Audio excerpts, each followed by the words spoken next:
Welcome to Gaining the Technology Leadership Edge, a podcast for tech executives. We provide strategies and tactics to help executives succeed and further their career goals. With interviews from industry experts, leaders, and innovators, this show will surely get you on the edge of your seat with thought-provoking advice on how to stay ahead of the competition. Welcome to Gaining the Technology Leadership Edge, a podcast exploring the latest strategies and insights in technology leadership. We'll discuss the most important topics and ideas shaping the industry today, from emerging technologies to digital transformation and beyond.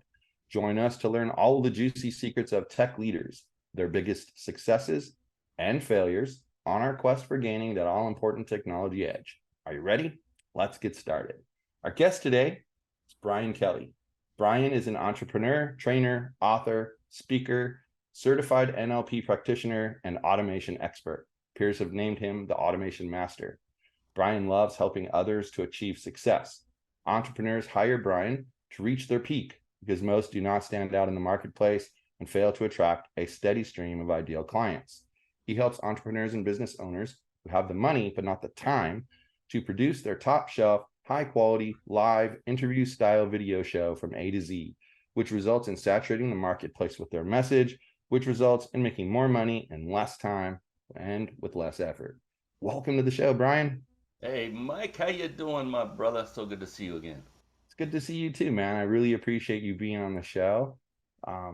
You're actually a big inspiration for why this show even exists. So um, really appreciate it. So tell everybody about what it is that you do. Yeah, well, I cut my teeth in the corporate world writing software for things that I can't talk about until I even to my grave, but that's okay. But when I did that, I realized how much I enjoyed automating things, which meant, you write the software once and it achieves the task and does the work over and over and over, and it does it very, very well. It does it without mistake once you've written it, tested it, and run it through the paces. And so I realized at a young age how important it was to automate things. And then as I finally grew up and became an entrepreneur, I realized how much that can help me personally and then my team going forward when you have repetitive tasks that don't really require a human being if you're able to digitize it. In other words, program it into something. And with the advance of technology, and I'm not even talking AI, I'm talking just the automated platforms that we have since that time when I was a software engineer till now, like Zapier and P Connector and other CRMs that are just gotten extremely intelligent. It made it possible to do those kind of things, and it doesn't just save you money, but it saves you an inordinate amount of time, and the quality, the result of the work is always top notch because you've hopefully tested it and run it through its paces. Yeah, I have to say, you offer a class online about advanced live streaming, and you mentioned this automation stuff in that class. And we have a podcast network that we run, and one of our podcasts in particular, it's mostly a host and a co-host show, and then every so often there's a guest. Well, getting guests through the process was such a pain in the neck until we started automating everything through Peak Connector and using Zapier for things. I mean, to the point where like we used to have a booking coordinator. Well, we still do, but we used to have this booking coordinator who she would nurture the entire process for them, right? And like hold their hand through everything. Now it's just here, fill out an application. If you get if they go into our project management tool, if they get approved, they get a link to schedule. If they don't get approved, they get an email saying, sorry, they decided it wasn't a good fit. It's all done without thinking. Whereas before we used to have to create these tasks, and then she would have to notify them that they were in a good fit or notify them that they could apply. It was crazy. And so it's not even about saving money. It is about saving time, but it's also, to me, it's about putting your best foot forward. So by knowing that you have a process that always does the same thing, you don't have to worry about looking silly to any of the people that are coming, into your world, so to speak. So you were a software developer at the beginning of your career, Yeah. and then at some point transitioned into, the entrepreneurial arena. What motivated that switch? My goodness, just being tired of being shackled, and I don't have any ill will toward any corporation or company that I worked with. I always used to say worked for, but I never say people work for me. They work with me. I learned a lot. I have nothing but great things as a result of that, both on what not to do and what to do going forward with my own business. And it was just the lack of freedom of not being able to do what I felt I could do better, like as far as being creative, the creative process. A lot of people don't recognize or realize that software itself, when you're writing it, you have certain inputs and then you have a desired result. Well, everything in between is literally an art form. It is like being a painter with a canvas. You can come up with the same solution in a myriad of different ways, and there are different things you can do to make things more efficient, to run faster, to have be less error prone, and things like that. And I found that I didn't have the freedom I wanted because in what I did in the area where I wrote the software, the corporations, very stringent rules and guidelines. And just when I started learning about this thing called entrepreneurship, which I didn't truly learn until about the age of 47 at a deep level, and then I realized, oh my God, I feel like I'm at home. I'd go to these seminars. I never met all these people before, but I felt very comfortable being there. It was a lot of people who had a can do attitude versus where I was coming from, the corporate world, where it was, oh, we've always done it this way, so we're not going to change. It's like, yuck. And I just started really gravitating more, and I became a seminar junkie, Mike. I mean, I have lanyards to prove it. I don't know if you remember Mr. T from back in the day and his gold Yes. key.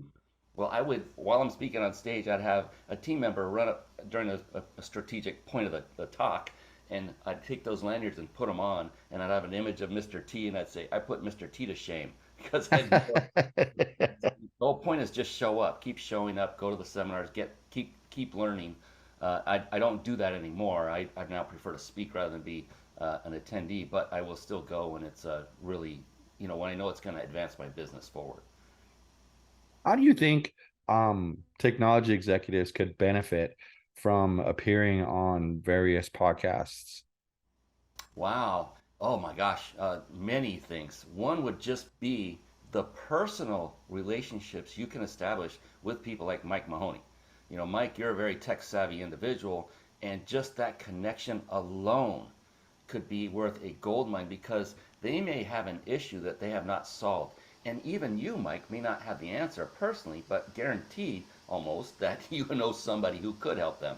And so the connection in and of itself is gold. That's what I learned by hosting my own live video show, just like you're doing. And that was the relationships I built with each individual I interviewed were worth more than any amount of money you could put on it. I mean, just that alone, that would be the number one reason for technology officers to get on more podcasts and do it in a strategic manner where it somewhat will benefit them maybe in the long run. So get on with people like Mike Mahoney, others that are in the tech space or in a very tightly related space. That way your odds of you're going to get great exposure in great areas that will also help your company as well.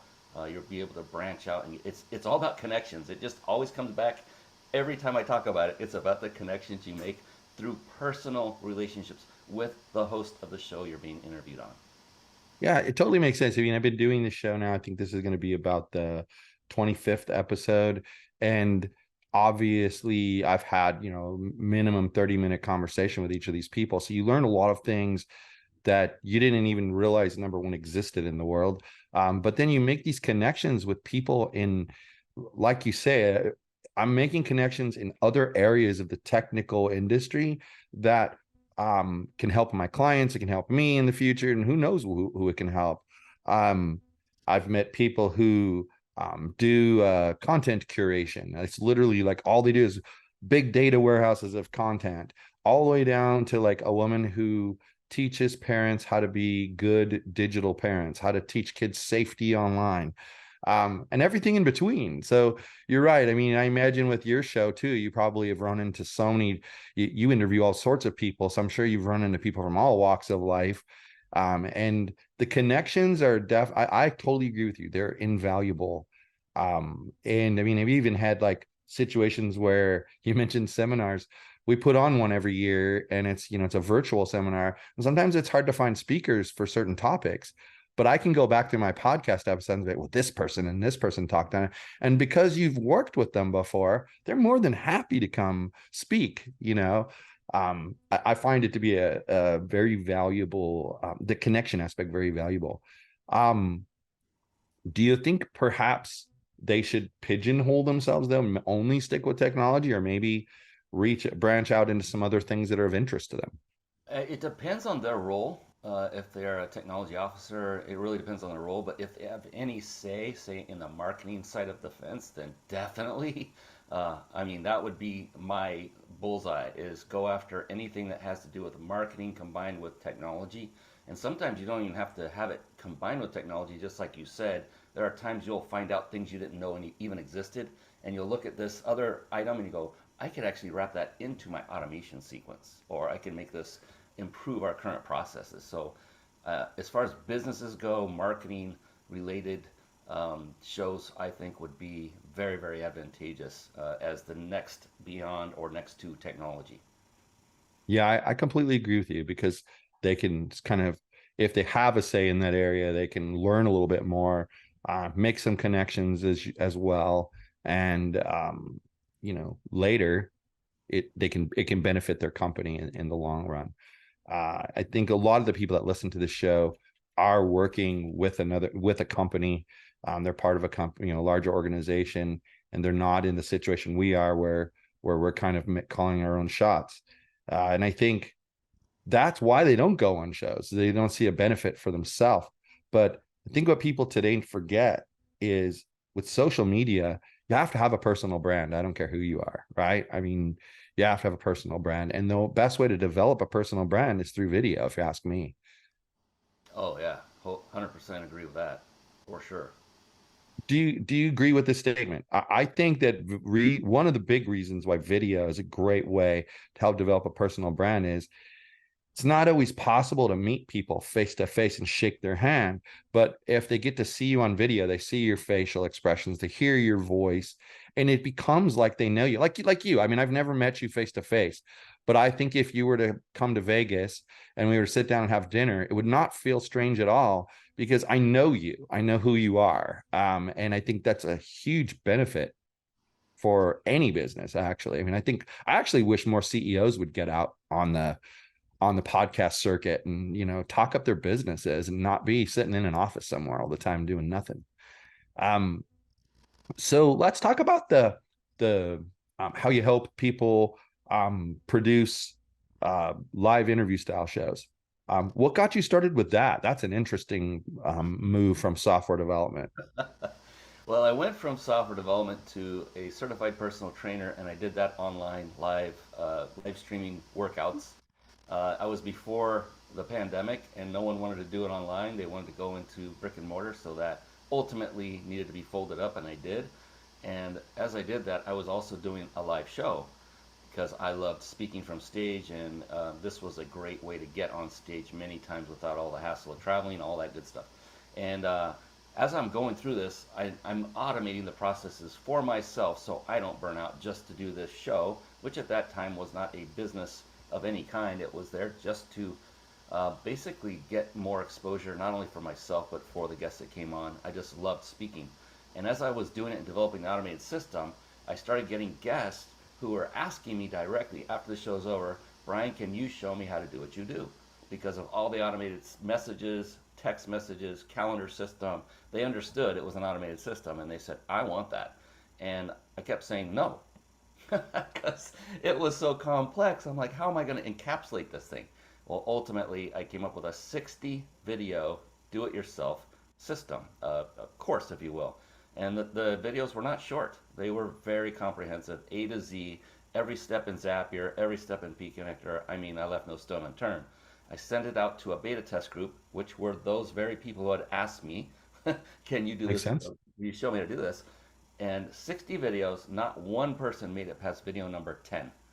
And I shut it down immediately. I said, I am not going to take people's money if they're not going to complete this. I need to do something different. And at that time, I got great advice by another prominent business organization that said, you should make it a done for you.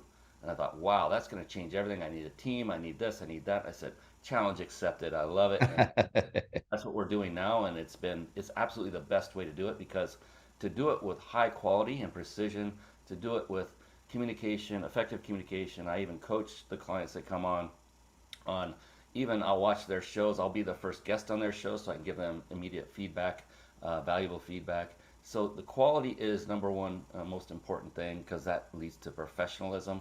And when anyone is looking at you and you're doing a show, it doesn't even have to be about your business. I always say my show is not my business, but when they see the level of professionalism and quality you put into your show, they inherently know that that's what you'll do when they become a client of yours Done. in the business that you have, that you're running to boot. So yeah, long answer to a short question, but that's kind of where it went. Well, I mean, that even goes back to your automation discussion. You by having everything automated, right down to the all right, I've now tagged, I've dropped a link in a field that tell is the episode, notify that person that their episode is available for them now. Um, Even that exudes a professionalism that they're not expecting most times. Most people aren't expecting that. And it never, and as we said, it never misses, because once you've got your automation dialed in, it just does what you tell it to do every single time. I've found that that part alone has gotten me coaching clients, because like, well, you're so meticulous with every detail. I need that in my life. And I mean, honestly, I think it's funny from getting to know you. We've had similar paths, because I think I was about 48 when I discovered entrepreneurship and left the like I was doing a lot of like contract programming work, and I left that behind, started my own thing, and if I haven't looked back for similar reasons to you.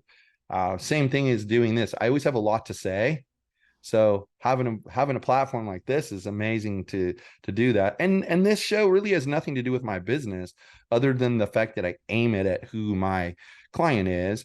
But otherwise, you mean, it's just I'm trying to provide them information. And sometimes they'll come to me and they'll say, "Well, I'm trying to do such and such. Well, I had an episode with this guy. You might want to go listen to it and then reach out to that guy, because that guy can help you with that." So putting people together has been like the un the unforeseen outcome from this show, is putting people together who wouldn't normally have been put together. Um, so like where do you find your clientele? Oh, this is the sweet part of it. In the very beginning was the only time I needed to actually reach out and say, hey, do you want to be in my show? And then I implemented and created a referral system, and go figure, automated, that will send out. So I have a guest come on the show, say it was you, and then when the show's over, they will get an email the following day. And I let them know during the debrief. I give them a verbal of what to expect, so it doesn't smack them upside the head. And I just say, you have three options. You can choose one, two, or three. I tell them pick number two, because if they would refer three people to me, we'll give them a gift in return. We give them the embed code that has the video and the transcribed word. It's an SEO powerhouse. It's not, you embed it in the server on which the code resides, gets all the juice. You get the juice, because every word that we spoke is in the embed code. So I give them a really great, valuable gift in return for three very valuable referrals. And I ask them very specific what I'm looking for. Number one, it had to have three conditions. Number one, they must know them personally that they're referring. Number two, they must be either as successful as they are, that they think, or even more successful than they are. And when I'm debriefing them, I always say, if you can even imagine that, and they always chuckle. And number three, if you think they might say yes to appearing on my live show, just like you did, very important to put that in there, then we would gladly and happily and almost instantly send you that embed code as a thank you. So I get three of those, and I rarely have to go anywhere like Podmatch or anything else. That is a go-to though. Podmatch, for those of you that are just starting, what a phenomenal resource that is for getting guests and being guests. But yeah, my that strategy alone, Mike, I kid you not, organically got me Les Brown on my show. Wow, that's amazing. Well, I mean, as I think about it, it's kind of one of those no duh kind of moments for me, because like we just said, you never know who these people know, right? And so by asking them for referrals, they might think, oh, this guy's perfect for this show. I mean, that's a big coup. Les Brown. I mean, I had um, reached out to multiple big name people, but if they don't know you and you don't know somebody who knows them, well, good luck getting in the door. It's just Yeah, impossible. I just landed a guy named Barry Shore. He's got like 500 million downloads of his podcast, so there's exposure there. And I'm hoping to do a stage swap with him. That's another thing that's important is if they have a podcast of their own or a show, is to reach out and say, hey, do you mind if would you have an opening for me to be a guest on yours? I'd be happy to help out in any way I can, kind of thing. And yeah, for the referrals, I was thinking about another point was that I can't remember the name of the point I was thinking because it's not automated. But there's more that goes to it than that. Oh yes, one key factor in that whole process of referral marketing, getting referrals for your show, is then once you get them to refer them, make it as easy as you possibly can for them to get the referrals in. And so I just have a form with 3 steps, and they fill out the name, email, phone number of each of their referees, and they click next, and they do it again. They do that 3 times. Then at the end, before I even do that, I let them know the person who's referring other people, I want them to be at ease in doing so. What's going to happen when I put these names in this form? I mean, what kind of email or messages? I don't want to just throw out anything. I literally put a video on the page before they start entering the 3 people, exactly what those people are going to see and experience. So they have absolute nothing but Smart. effort of doing it. They hit next, next, next. They're done. My system takes over from there. They either say, yes, I want to be on your show. No, I don't. I don't even watch. I just see when they come in. And it's Yeah. amazing. It's just been such a godsend to have as part of the system. So I never have to look for guests ever again if I truly don't want to. Well, I want you to tell people about your Peak Connector software because, I mean, uh, our company uses it and it's been a game changer. So tell people about that. Yeah, P Connector is a CRM, and it's basically a white label version of something called Go High Level. And Go High Level came out. They're kind of the new kid on the block with respect to the other big ones. Like Active Campaign was my go-to for a long time, for years. It enabled me to do a lot of automation, and it was one of the first, if not the first, to incorporate and integrate SMS texting within automated workflows. And I know I'm getting tech here, but it's a tech show, so that's good. And I learned about Go High Level from somebody. They said, "You've never heard of it?" And I'm like, "No, I must have been under a rock because I started looking into it, and I ended up having what was it, an hour chat with one of the co-founders, Sean, and I was just impressed and blown away. And they had all the elements, the key elements I look for because you're going to spend a lot of time on things. If you have issues, you need support. You need the thing to work. It needs to be user friendly. You need to be, able to understand how to make things, how to build things. And I have a signature talk. I talk about all this stuff where I'm looking for a next. Oh, it must be integratable with Zapier. Must, or I'm not going to go after that service, typically. And so it does everything. It combined additional functionalities, and I've seen others like this before, so I was very wary of it because there was another one that I became a beta test user of. I'm not going to even name the name because I don't like slamming people, but it was terrible. They threw in everything. The kitchen sink was even in there, all the functionality, everything you could ever imagine. Well, it was too much for them to handle. Nothing worked, and their support stunk. And I just said, nope. So from that point forward, I said, I'm going to spend my time with the founder of this company. He said, send me your questions. I said, oh boy, here you go, buddy. And Well, careful what you wish for. yeah, and I sent him 3 pages of Microsoft Word questions. He answered every single one, and I made the switch. It took me about 2 months to pull over all of the automations that I built in ActiveCampaign.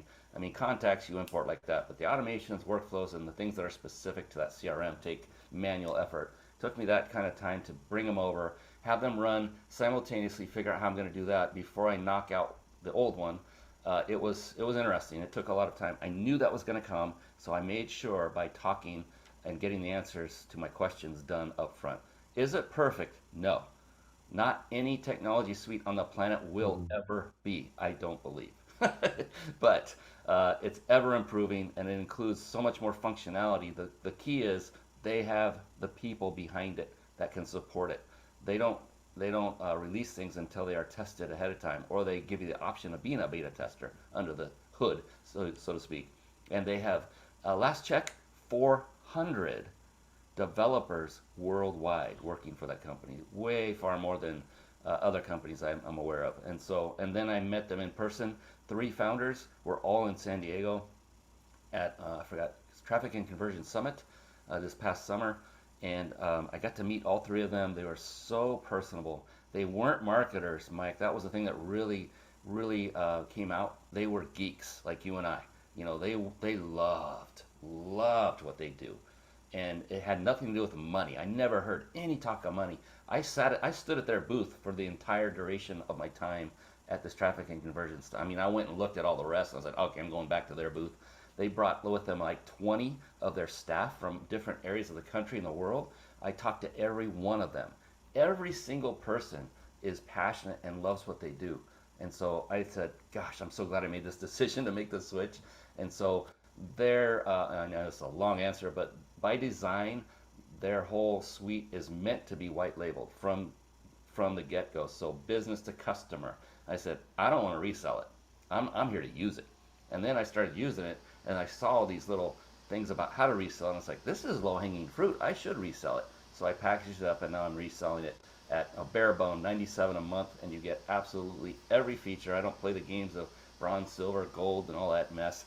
You get it all for 97 a month. First month's free, all that good stuff. Just like you're using it, Mike, and you were just reporting Yep. that support is good, and thank you for that feedback because that's key. Got to have great support.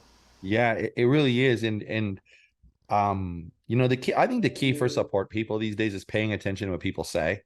And they're really good about that. Like they read what you said. And there's been a couple of times where they've had to like escalate to another person, and I always dread that. But they pick right up from where they read what you said to the other person, and then they say, well, let me clarify, and they want to make sure they understand the comment, what you've said. And they've managed to solve pretty much every problem that I've ever had. And it's usually it's funny, I'm a poke around kind of guy. And like when I'm working in some of those automations, I'm like, well, gosh, there has to be a way for it to do this. And I start looking around. Well, it's not always in the most intuitive spot, but it's there somewhere. But I had to chuckle on the inside when you said, when you're looking at software tools, you won't use them unless they have some kind of Zapier connection. And I'm with you there. Like I find myself getting inundated with ads for different things. I'm like, well, that's an interesting software. I wonder if it has a Zapier integration. Nope, don't even bother looking at it. Because my opinion is when you're automating things, the software itself can do so much. And then if you want to communicate with systems that are outside of that software, you have two choices. You can write it yourself. That could take forever. Or you can use Zaps and they just work. I mean, I've been a Zapier fan for a long time. And I used to just use it for really simple things. Now, I mean, I have some Zaps that have multiple pathways and, doing this, doing that. I mean, even like we were talking about the podcast guesting, I currently use Squadcast to record audio podcasts, and they require a link, obviously. Well, I even used Zapier during the sign up process for the guest to get them a link and drop it in the email and send it to them.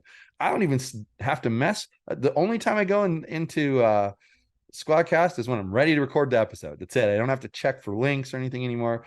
It's amazing. So I think that's just funny that you feel the same way about that. And I mean, I see like what is the thing out there now? Pabbly. Yeah. And I mean, it claims to do pretty much everything that Zapier does. And then like, what's the other one? Integromat. That Yeah. one's more complex. That one can do some pretty interesting, but Zapier caught up. They caught up quick because it was the one that had like, remember someone showed me a social media posting tool that they built, and I was so impressed using Integromat and Airtable. Huh. And they'd put it into Airtable, they'd mark what platforms they wanted it to go to, and Integromat would grab it and then would make decisions based off of what boxes were checked. Oh, it's Facebook. Here, let me put it over here. Oh, it's Instagram. Let me put it over here. Oh, if it's Instagram, we need to use the shorter caption. Oh, it's Facebook, we can use a longer caption. And it's just really cool what automation can do. But coming from the software developer side, I look at that and I say, I mean, all right, I get it. I could probably have done this. But then I say, like I said, if I every time you write code, one line of code introduces tons of bugs, and you have to test it all, make sure it actually works. Because what good is your automation if at the end of the day your automation breaks every time someone tries to use it? And that just makes you look like a fool. It's the opposite effect, really. It makes you look like a fool. So, all right, cool. This has been a great conversation. I've really appreciated you being here, taking the time to come on. I'm lucky to have you here. I will say that. Why don't you let the listeners know where they can find you? Yeah, you mentioned earlier about the master class. It's a free master class. I'm actually thinking about charging for it going forward, but it's right now it's free. Peakmasterclass.com. It's an advanced live video masterclass that Mike has attended. Thank you for that feedback, by the way. I love Yeah, hearing people got something of value from it. And I've done 30 of them. This will be number 30 or 31. I've lost count. it's a lot. Every month and a half to 3 months. It just depends on my calendar. I put it in there. September 22nd. At the time of recording this one, it's August 21st. So in about a month, we'll be doing the next one. You can register. It's free, and you'll just get reminders automatically, of course. Through, and then reach out to Mike for Peak Connector if you are interested. Please reach out to him. He has a unique link that he can give you. It will not cost you any more than the original price of $97 per month, and you definitely want to go through someone like Mike for that. And otherwise, I'm everywhere on social media. You cannot not find me. My what do they call it? Profile tag name, whatever it's called. Brian Carl Kelly with a C. Brian Carl and then Kelly with a K, all together. But yeah, I'm on Facebook, Instagram, LinkedIn, Twitch, even TikTok, which I kind of cringe about, but I'm there. But you cannot not find me. And I would love to hear from anyone and everybody out there who has any questions about live video automation. I love what I get to do, and I love helping people. The masterclass is probably the best foot in the door. And then I'll definitely love to have a free 1 hour chat with you after the masterclass is over as well. So I have to say, I got to pick up on your TikTok comment. I've always said I don't get it. I just don't get it. Why do people go on TikTok? I don't get it. And my wife's in agreement. And then started promoting. When we moved to Vegas, we started a Vegas YouTube channel and started just dropping short videos. And I'm talking maybe a minute, minute and a half on TikTok. I maybe had 25 followers at the time, and I'd get 2,000 views on the video. Whatever they do there, they push good, decent content out, and you aren't required to have a huge following. So now my wife cringes more than I do because I'm constantly having to put stuff up there. But like, it's crazy what goes viral there. We have a I'm sure you've been to Vegas, but like there's Fremont Street, and then off of Fremont Street is Third Street, and there's a beef jerky store there. I swear this weekend is the first time I've been to the beef jerky store that it's been open. And so one time we were going down there for lunch or something, and I stood in front of the beef jerky store, and I just kind of did a rant video about like, why isn't this place ever open? How do they stay in business? Like, is it even really a beef jerky store? Maybe they're selling drugs out of this place or something. I got like 5,000 views on that stupid video. And it was just raw. I didn't edit it, I didn't do anything, just threw it up there, just raw video. So with that said, Brian's right. I think TikTok, it's kind of cringeworthy, but at the same time, for what I mean, Gary Vaynerchuk said when it first came out, you got to be there if you're a business. And I thought, you're nuts. That's the first thing you've ever said I disagree with. He was right. So I'm just careful about it. I've read a lot of stuff. I don't know how much of it's true, but I just literally uninstalled it from my phone some time ago, and I only use it through the web. And I actually don't personally use it. I have a team that takes video yeah, shorts. They create put it up for there. us using other tools and things, and then post them to TikTok on my behalf. So I don't even touch the platform. I don't. I need to go back and look and say, hey, am I getting any views? I haven't even looked in a long time personally. Check with the Yeah, team. How's it going? Let me know what's going on. it's an addictive. Well, that's the thing though. It's like people who love TikTok, they fall into this rabbit hole and they just can't get out. And it's like hours go by and they're on there. It's funny. My messaging coach was talking about he wasted an entire afternoon on TikTok, and he was apologizing to me because he was supposed to read through some copy that I wrote. And he's like, "Is it okay if I do it tomorrow morning? I could rush it tonight." I'm like, "Don't rush it. Do it tomorrow morning. It's good." But anyway, well, thanks again so much for being on here. Really appreciate it. Thank Um, you, Mike. and definitely, guys, if you want to get into a really good CRM, reach out. It does everything. It's your email management. It does it all. But thanks so much for tuning in to Gaining the Technology Leadership Edge. We hope you had a great time with us today, learning everything you need to know to stay ahead of the technology curve. And remember, be curious, be updated on all the latest trends, and show them who's boss. Until next time, we'll be back with plenty more techie tips and tricks.